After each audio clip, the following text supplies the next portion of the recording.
I think now it's time to conclude after having discussed about Alyosha, who was not the last protagonist Dostoevsky ever created, because Dostoevsky had a plan to write a sequel to Karamazov in which Alyosha was supposed to be the main protagonist. Had Dostoevsky lived, we would have had the opportunity to discover this new version of Alyosha. Since Dostoevsky died soon after he finished writing Karamazov, we never had this opportunity to read that wonderful and mysterious sequel.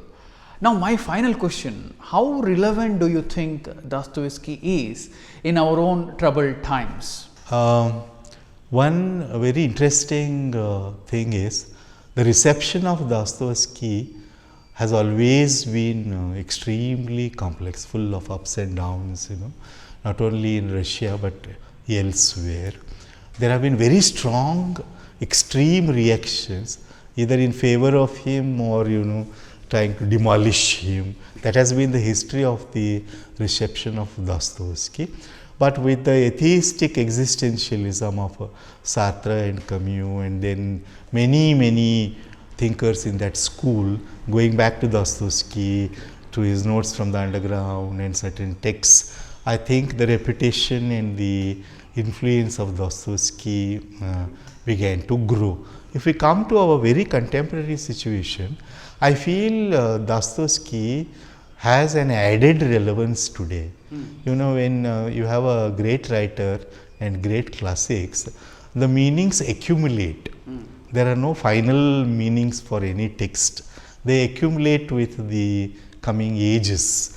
And what meaning is now getting accumulated to Dostoevsky is, he is showing the possibilities of destruction, self-destruction and social destruction, if we do not underline the extremes to which certain things we believe in can go. They may be enlightenment values, they may be ideas of freedom, they may be ideas of religion. All these have multiple possibilities, and one possibility is they may lead to a collective enslavement of people or destruction, as it is happening, because what we are witnessing now is, as the title of that great work reminded us earlier, all that is solid is melting into air. Everything is becoming abstract. Violence is becoming abstract and ideological. Poverty is also becoming these days more and more, of course not for those who die of poverty, but the way we look at it. So there are many dangers to this kind of a thing happening in human societies. I believe that Dostoevsky's fiction is very relevant today, because he had a foreboding of what could happen. And I am not calling him a prophet, but I am saying that an extremely sensitive writer need not wait for history to change. He can see the seeds of those change in his own lifetime, and that, I think, is the relevance of Dostoevsky. I think what you just said perfectly sums up Dostoevsky, the prophet of 19th century. I thought that was my last question, but since this is Dostoevsky and free will we are talking about, personally what I feel is I should have the freedom to like or dislike films, novels or poems without being judged, either as a leftist or a rightist. Just because the film failed to appeal to my aesthetic senses, one cannot accuse me of being a racist. If that's happened, I think it's fascism in disguise. Just by merely loving a film with the hard-hitting themes on the empowerment of the downtrodden, one cannot be liberal or humanist. Similarly, just by disliking or ignoring such works, one cannot end up being a fanatic or rightist. And the Oscars have now come forward with certain sets of rules or standards which insist that you have to have a certain number of African American characters in your films, or you have to have a certain number of LGBT characters in your films, failings to follow which the film won't be nominated, meaning your film won't go anywhere. Such restriction murder the pure aesthetic moments like art for art's sake. Maybe for that reason, a movie like Taxi Driver, inspired by Dostoevsky's Notes from the Underground, or a film like Eyes Wide Shut, which resonated with the mysteries that pure aesthetic like Oscar Wilde discovered, are not being made today. I mean, what kind of freedom we are talking about here?